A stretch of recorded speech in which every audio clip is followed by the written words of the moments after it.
Welcome back to the podcast. I wanted to get all three of us here because I don't think we've ever all three recorded in person This isn't. at the same time. This is the first time. Yeah, we wanted to do it. We talked about it last night, and Jared was like, no, we're not doing that. So He's more of a COVID guy. Yeah. He needs to be at least 6 feet away from people, which is 3 Jareds. And that's the other thing, too. Me as a unit of measure.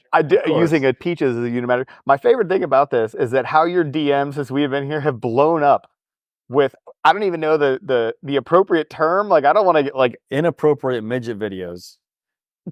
Damn it, you said that we're going to have to clown horn the M word that you just said. I don't think, whop, whop. I don't think you can, I don't think that's is it little person?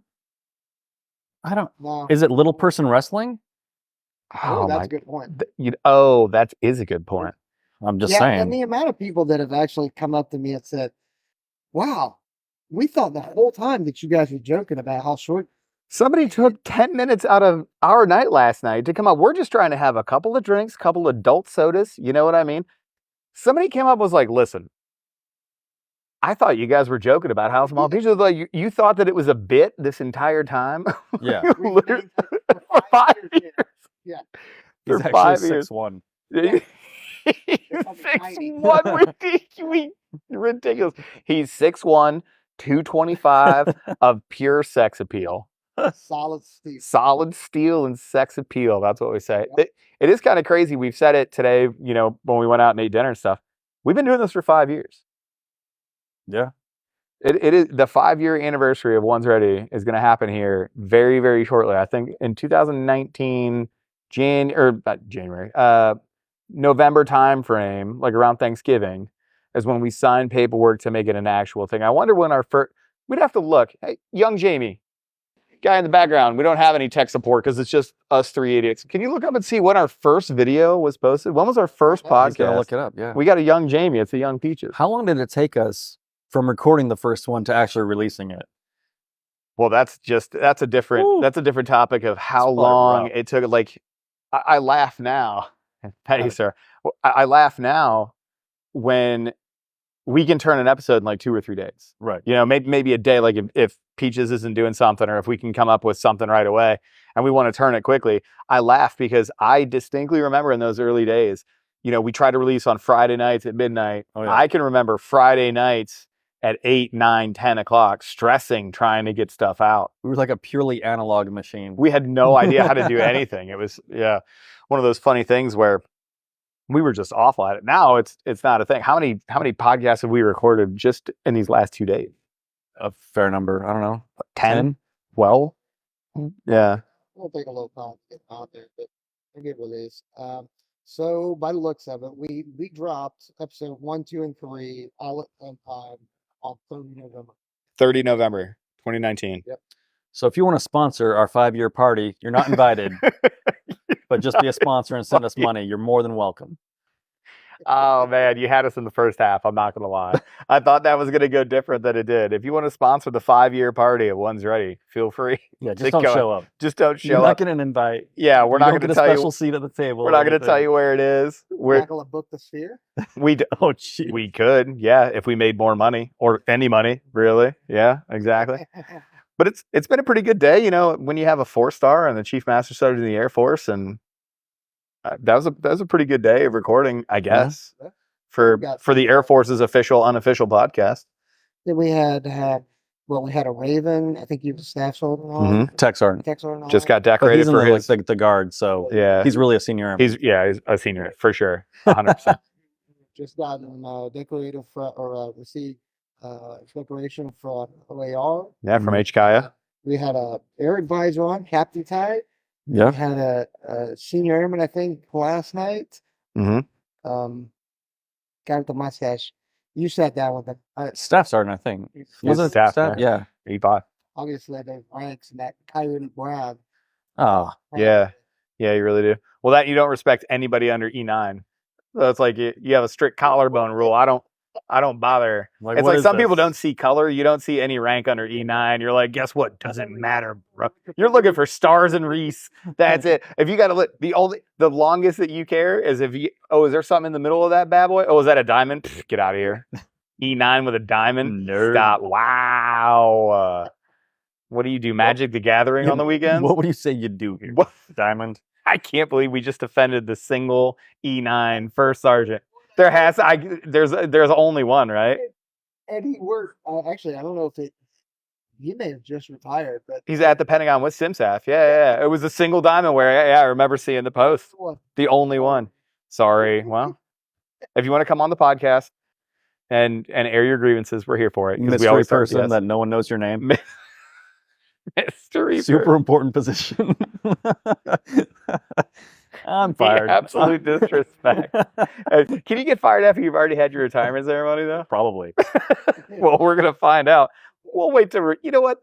We're going to hold on to this one just for a month or two. You know, I'm sure in like 3 months, I'll find out that person actually does like super good work. Right. Just like how for most of my career, I totally discounted all the things that all the tankers, all the ATA folks do, AMC folks.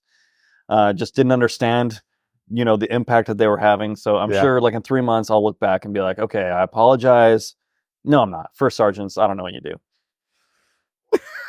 It's not just one time. We are doubling down. You double down on it. Yeah, 100%. It's a very Trumpian tactic, right? He's like, you know, Conor McGregor, I want to apologize. Absolutely nobody. The double belt champ does what he wants. Well, in 20 years, I'm trying to think, I'm racking my brain for a time that a first sergeant had like an actual impact on my career. I think the last time I talked to a first sergeant for real, they were like, we're going to get you a paddle because you're leaving. That paddle never materialized. So thanks for nothing. Do you want to put a specific name out there? I don't remember his name. There's a lot of hurt behind these eyes. Like, I'm going to lighten it up with a positive thing. I'm going to give a shout out to Master Sergeant Jamie O'Kelly, 22 STS First Sergeant. He's a good, valuable First Sergeant. He's a proud American, loves the United States of America. They know I'm kidding. They do?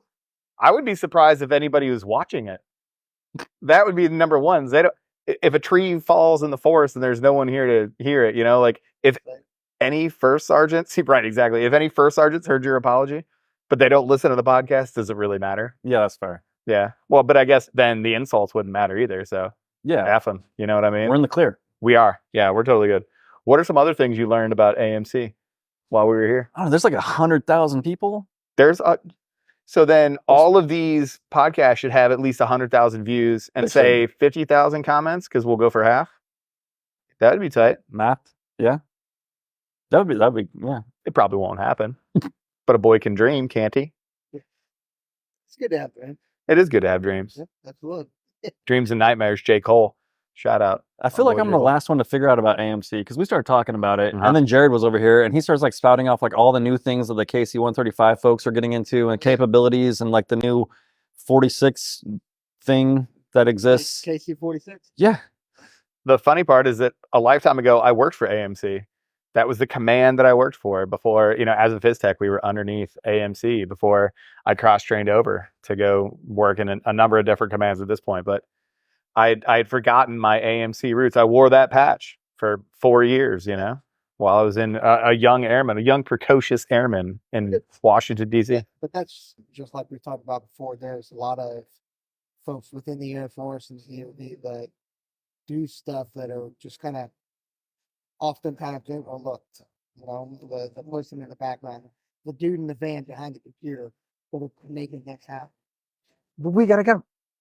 That's a great Dane Cook bit. The monkey in the van on the typewriter. We kind of talked about it. People have approached us and talked about stuff. We've had maintainers come up and they're like, I guess it's going to be a little bit self-referential, a little bit meta, but you know, people come and be like, it's awesome listening to your podcast because I don't know what goes on that side of the fence. It's easy to go into your own silo, but we suffer from it too. And I think that's why it's been eye-opening for us to go through these things and talk to these people that come up to us and go, wait, what do you do? What did you know, hearing those citations read out, hearing what these AMC mobility warfighters have done in service of the Air Force. I wasn't aware that they did that because I've been in my own silo, even on the rescue side of it, you know, working in ACC or, you know, the time in AFSOC or whatever else. Well, I mean, you hear about somebody treating people. Yeah. Get full of wound and stuff like that. And you automatically go, okay, well, yeah, PJ, right, IDMT, sauced, all those, yeah. I mean, that of course they're doing that. That's what they're supposed to do. But then when you hear about a crew chief or a raven or a load master or, you know, a flight engineer, something like that, that is just like plugging wounds and treating people like, dude, we don't have like that ain't we it. don't have the experience for it. Right. Do E4 PJs, do I expect an E4 PJ to be able to do all of those things? Yeah. Guess what? They're not an E4 PJ. They're a 19-year-old maintainer that's responding to a mass casualty event the worst day of his life. And he didn't know that he was going to be there at HKI. They didn't know that they were, you know, when you hear the stories of these loadmasters that are managing 200 people on their aircraft in 110-degree heat, that is a level of crisis management and a level of leadership that is, it's eye-opening, because we do it all the time. We hear that stuff. We're like, yeah, but that's your job. Is it their job though?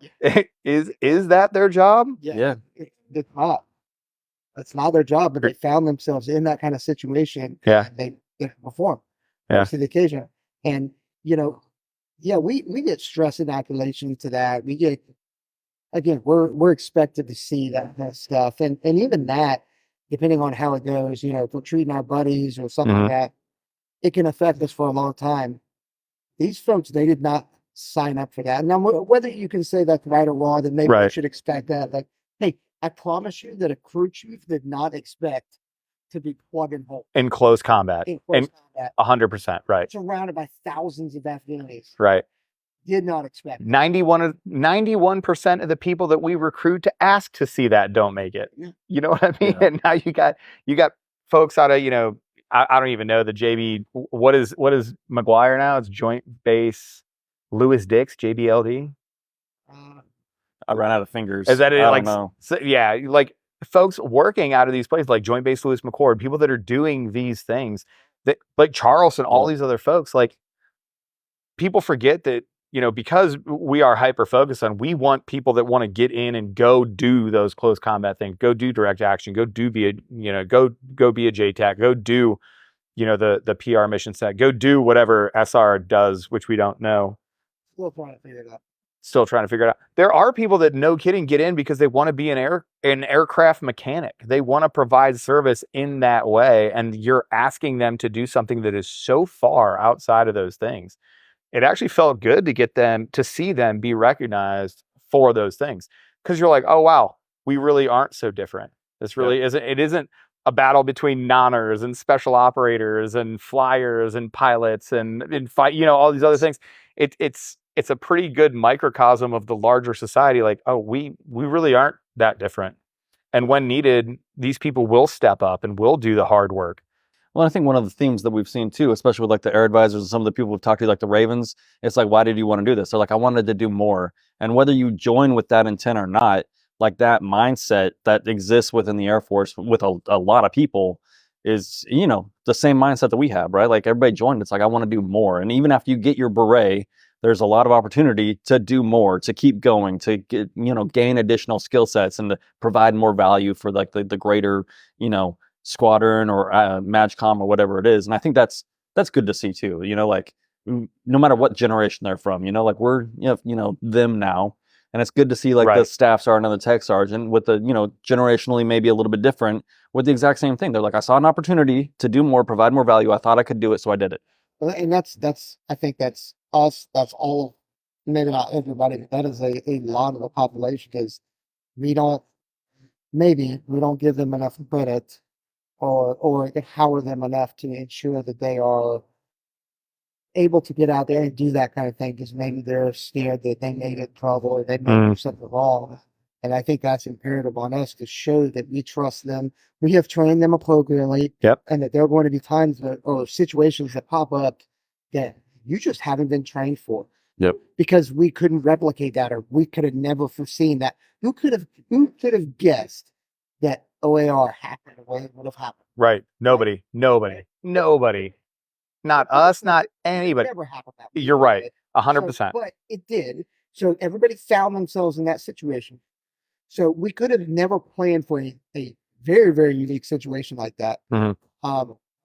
And yeah, so people performed because they needed to. Because in reality, they were probably in a life or death situation. Yep. Not to the point where they were painted in the corner and they're, you know, Rambo or something like that where they drew first blood. What I they mean, drew first you know what I'm blood. saying? Great But- reference. Well, I mean, I'll be honest with you. I seem to remember a video of human bodies falling off of clinging to an aircraft from the outside of it. It takes one person to accidentally get too close to the engine of that C-17, and we're having a different conversation. Yeah. And that was a McCord tail. You know what I mean? Like, What, 800? and those were people that were here. Was Right. not loaded down. Yeah. Right. Those are people that we talk to in this thing. And, you know, Chief Bass, the Chief Master Sergeant of the Air Force, during our short time today, she nailed it. She said the exact same thing. She said, we're gonna give that responsibility to a lower level across the board, no matter what. Like, we didn't have time. We didn't discuss talking points before that. We say that amongst ourselves is what we do inside of Aspect War, but we're gonna do that largely in the military.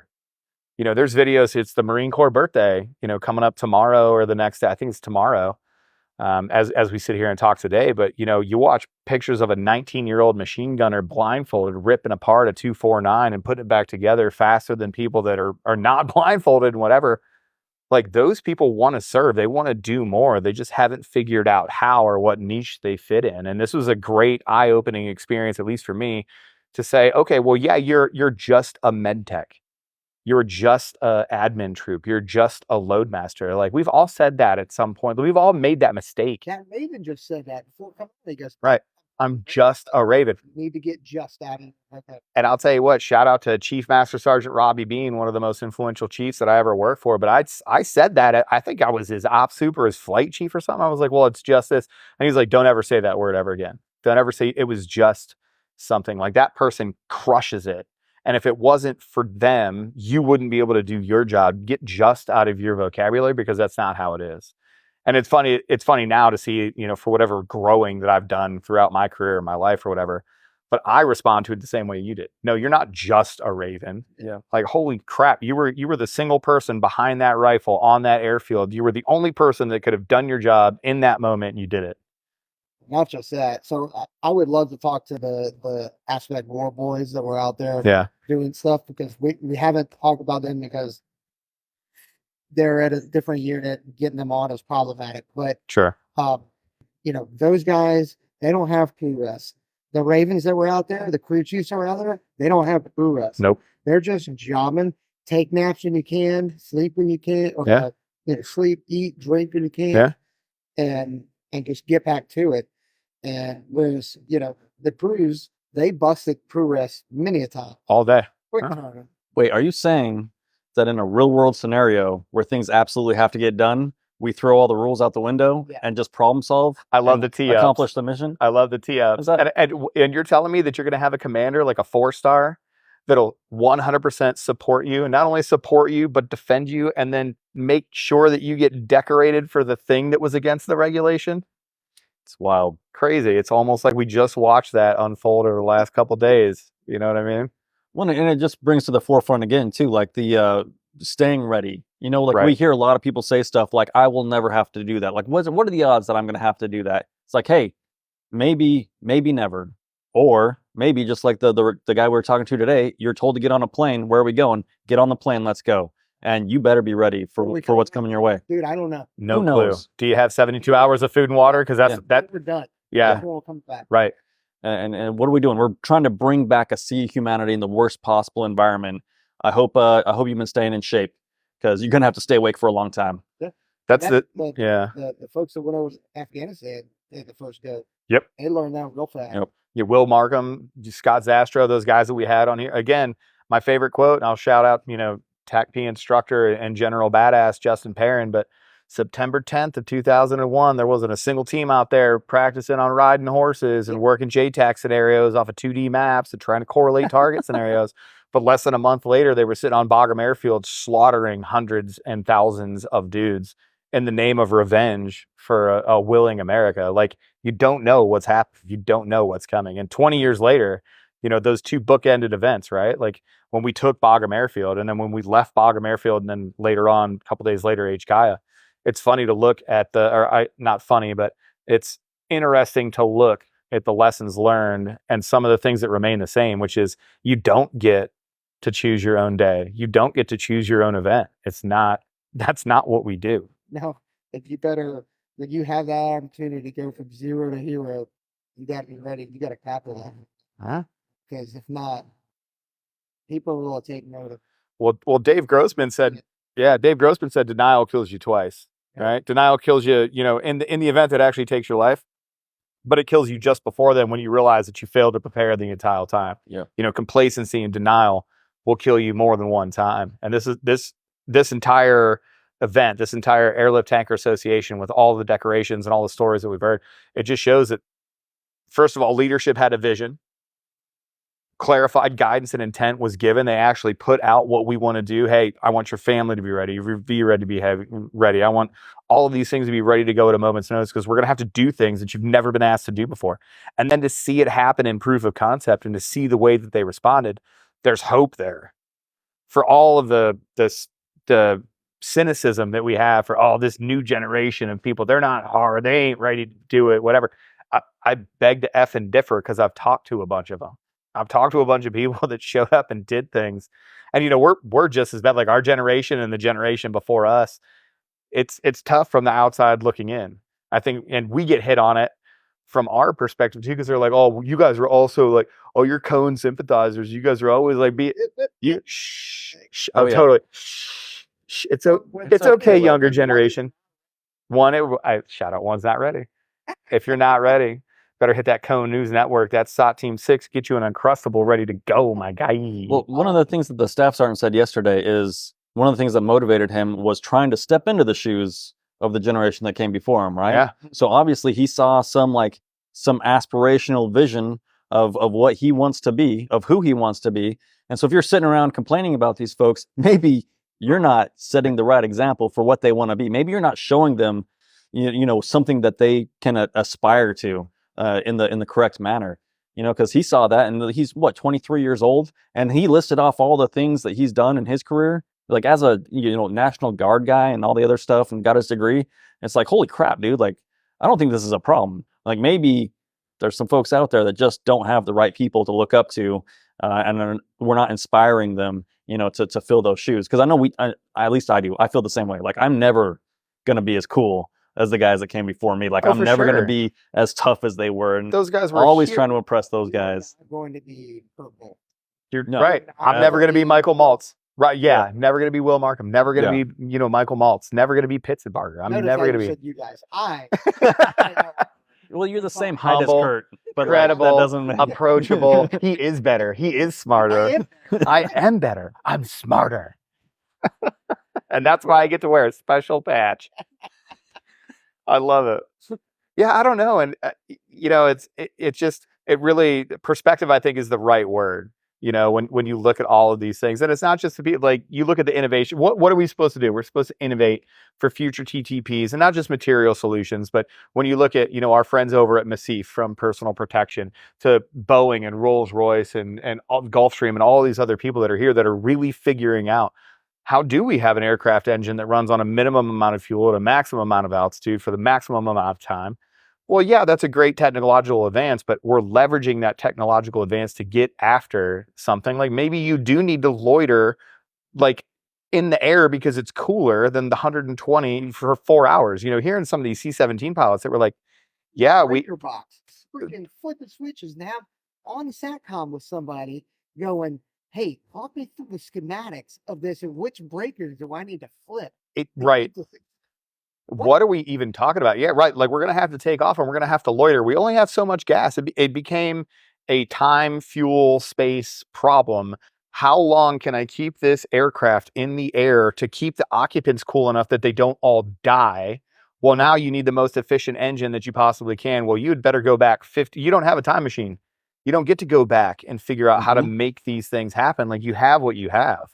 And this sort of innovation, what we're supposed to be doing. When you look at the book Stealth War, we talk about what are we supposed to be doing. You're supposed to be unleashing American innovation in order to come up with a solution to a problem that does not yet exist.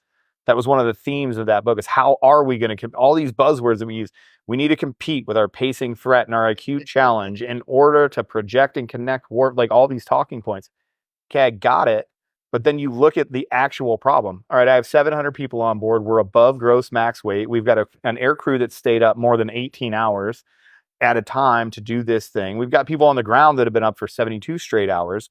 and we have 135 pressure cooker worth of an aircraft on the ground that's receiving incoming. How do we make sure everybody doesn't die? That's your problem statement. Good luck. Right. Yeah. Have fun, everybody that's going to try to figure this out. Well, it's so easy for like the human condition, right? Of when you're in a comfortable place, the arrogance to think that you know how it's going to be in the future. How we think we know how tomorrow is going to play out. And I think that's just I like don't know a how human nature tonight's thing. going to play out. Yeah. You know what I mean? I got some shots coming. We don't know what's going to happen. But like the illusion of permanence and all these other things, like it's, you know, you got to stay ready. You got to be ready. You got to stay ready. And if you're not innovating and trying to move forward, then you're moving backwards. But I'm pretty confident just in the way that because we've heard some of those stories, we've seen it ourselves with some of the new generation coming in. You know, they're more educated, they're smarter, they want to know the why behind stuff. It can be annoying at sometimes because we're like, and it's why super. It's super annoying. I will say that. Like, listen, I get it, but it challenges us to break it down and us to truly understand. But then also, if they can understand the why behind it, or why you're doing something, or why it works like this, they can figure out a better way to do it. Yeah, they can solve the next problem. Right. And it's going to be the human, not the widget, that's going to make sure we're successful. Because if we're going to use this, as we've been using this example early on, in the evacuation, I don't think there's a single widget that exists, or a widget that we have on that's, you know, coming down the pipe that could help solve that problem. AI didn't solve this problem. The 163 didn't solve this problem. SATCOM didn't solve this problem. Pure work effort. Right. Humans did it. Yeah. Just putting their lunch pail together, going to work, clocking in, blue collar, nothing's given, everything's earned. Just a bunch of folks from the Midwest just doing work. Just from the Midwest. Hey, I didn't say it, but you said it. When you think of the artist, okay.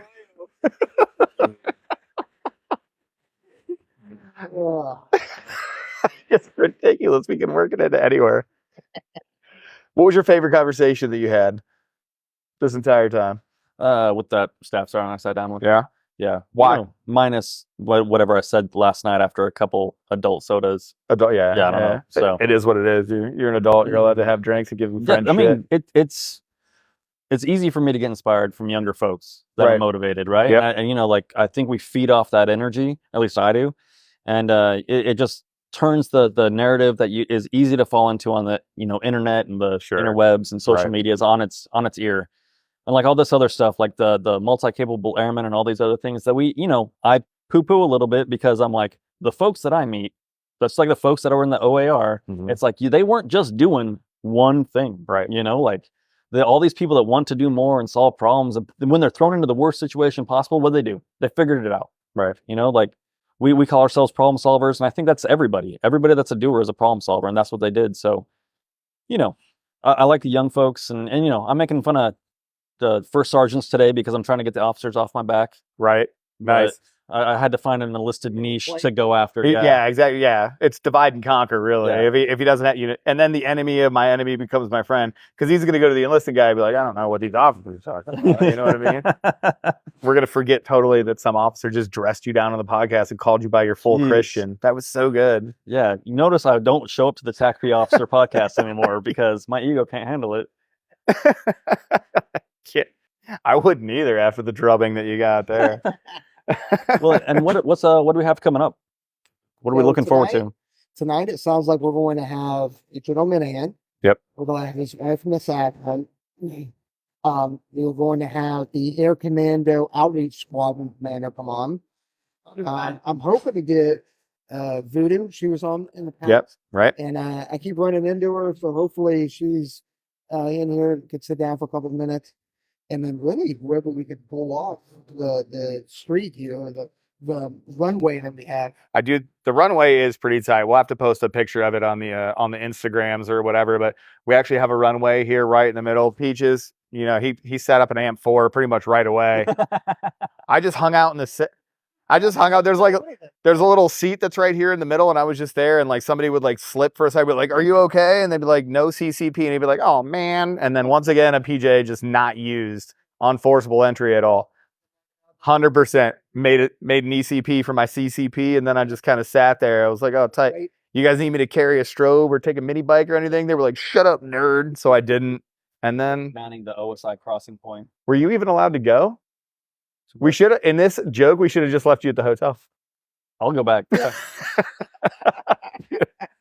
Be like, hey guys, weather good. Whether, yeah. They're like, yeah. You just Have do you what looked I- at anything out there? I'm like, if you get shot at, figure it out. So have a good time. You know, you want a long rifle? Here you go.